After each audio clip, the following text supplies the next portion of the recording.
disturbance with reports of possible gunshots in South Moorhead. They were called around 9 last night to the 500 block of 30th Avenue. Officers detained several individuals for questioning, but no arrests were made. Police say no one was hurt, and they don't believe that the public is at risk because of this incident.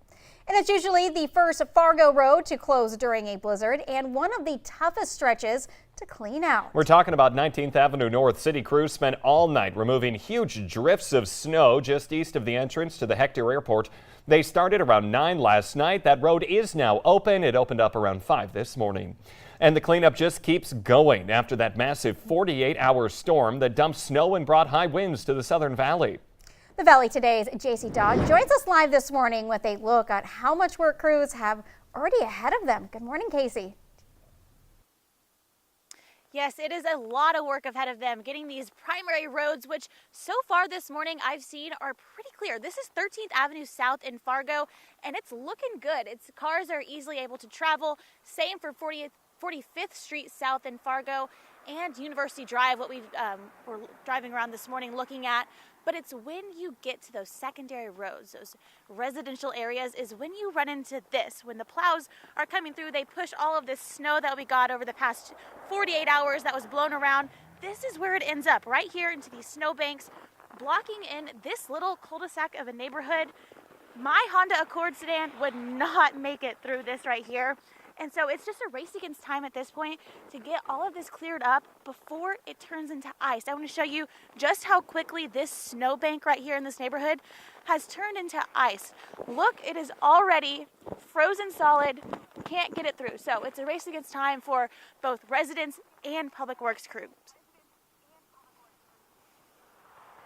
One of those days where you really have to chip at it with the shovel then. JC Dodd reporting live this morning in South Fargo. Thank you. Well, public works crews all over the valley have a busy winter season. And here's what just one town's been spending its budget on.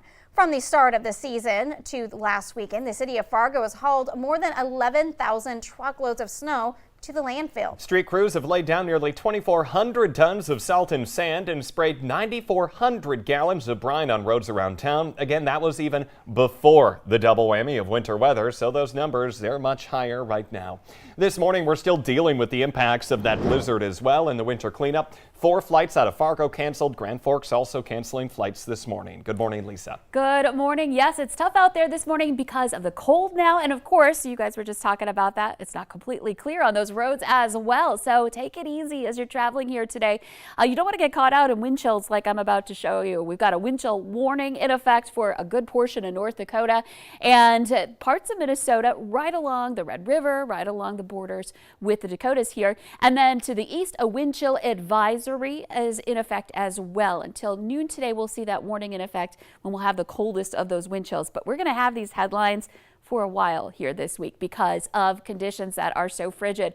Again, I've been pointing out that we're seeing that sunrise sooner and sooner in the morning hours, starting to see that beautiful glow there in Grand Forks as we're starting off our day.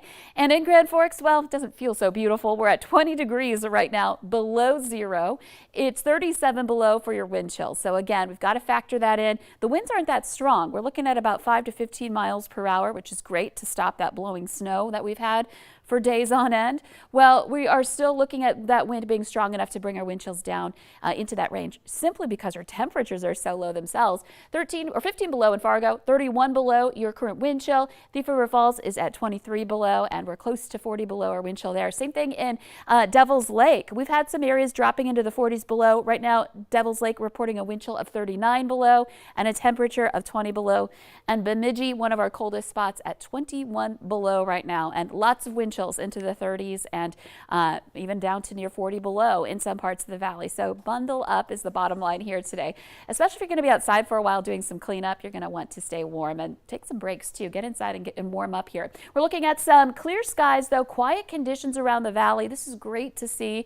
Not only is the wind light, but we're not talking about any more snow falling at the moment. And out of the bus stop, it's going to be tough. Again, I mentioned that you'll want to bundle up. We're looking at temperatures in the teens and 20s below zero. We'll have some sunshine. Sunrise in Fargo at 7:18.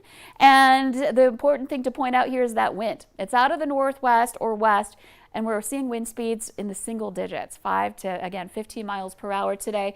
It will keep that cooler flow coming into the valley, but temperatures do rise a bit. We'll get to about 5 below for your high, so another cold return home from school today, and plenty of sunshine. That'll be nice and bright, but again, we've got that fresh snow. You're going to want to wear your sunglasses if you're driving today. That glare off that fresh snow going to be pretty bright here for today and through the rest of the week. We've got some sunshine on the way. Just keep in mind, again, we're looking at some frigid conditions for the next few days. Morning lows in the 20s below, highs below 0 for most days. Friday, we do start to climb above, but that's also when we've got an approaching system bringing a chance for a little bit of some wind.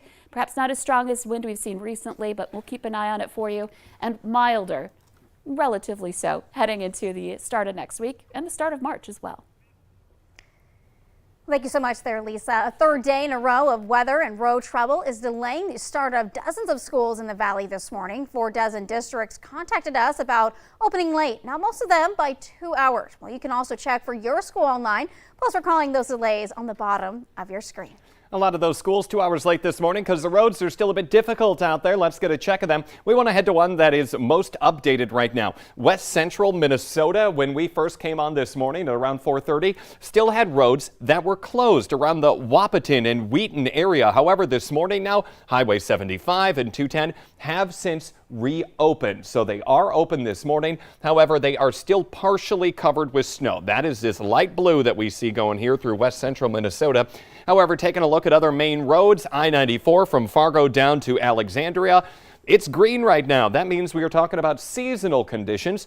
Highway 10 is also green for much of it. However, there is a stretch. Looks like from about Glendon to Holly, it is partially covered. That's where that wide open space is, so the snow just kind of blows in there. However, once you get past Holly, head to Detroit Lakes, Perham, Wadena, we're talking about seasonal roads there. More northwestern Minnesota, out of Grand Forks on Highway 2 to Crookston, Erskine, Foston, we're partially covered there. Highway 75 in and around Crookston and Halstead, partially covered as well. Let's take a look at our North Dakota road maps this morning. In the metro, the tri-level area partially covered with snow and ice. However, you're going to see all of these exclamation points that we have on the road. Southeastern North Dakota. Whoop, I meant to do a circle there and instead moved the whole map around. Southeastern North Dakota, this portion that I'm circling right here, just to the west of Wahpeton, that is snow drifts on the road. Every one of those that's reported, so you need to watch out there. However, heading more to the Grand Forks area and up in the valley, we're talking about partially covered with snow and ice as well. I-29 and I-94, both directions always, we're talking partially covered as well this morning. So make sure you check in with those road conditions before you head out the door. Phoenix. Well, some first responders are recovering from frostbite after spending several hours in the brutal cold and wind Monday, helping people who were stuck in a 14 pile up on I-94 near Castleton. Whiteout conditions and icy roads slowed response time for first responders and left many people stranded without help for a little longer. The Castleton fire chief says he hopes showing what he and his crew went through Monday will help keep drivers off the roads in future storms. And there is new information emerging on a child death investigation in Bismarck. Court documents now allege a child told police that Rolanda Dole and Serenity Foots hit the victim with a belt in the past, enough to cause the victim to fall on his face. The documents also report that a video on Doyle's cell phone shows the victim walking around the home last Friday, appearing to be suffering from a concussion or other traumatic brain injury, and then falling and hitting his head on the ground without getting medical attention. Doyle and Foots are both charged with child abuse and child neglect. Russell James is charged with child neglect. Police want your help this morning finding a missing Moorhead woman. 23-year-old Hamdi Hassani has not been in contact with her family since Sunday. Police say nothing at this time indicates that her disappearance involves criminal activity, but her family is still worried about her safety. And a shakeup through Algeru Health. The health system president, Dr. Stephen Weiser, is out effective immediately. The board of directors says the decision was made in the best interest of the organization, but not offering details. And 3 people are facing potential charges after a drug raid in west central Minnesota. The Candiota County Sheriff's Department says it raided a home in Wilmer on Monday and found cocaine, meth, marijuana, THC cartridges, fentanyl, and a gun. 3 people were arrested, but authorities are not releasing their names. A Minnesota jury starts deliberations today in the case of 3 former Minneapolis police officers charged with violating George Floyd's civil rights the night that he was killed by Derek Chauvin. Legal analysts say the concept of willfulness will be key to the verdict and that courts have struggled with how to apply the concept for more than 100 years. The legal definition is complex. Willfulness is not just intent to commit the crime, it's also intent plus prior knowledge that the action is against the law. Well, during closing arguments yesterday, prosecutors said that Alexander King, Thomas Lane, and Total chose to do nothing as Officer Chauvin squeezed the life out of Floyd, but defense attorneys say the officers were inexperienced, weren't trained properly, and didn't willfully violate Floyd's rights.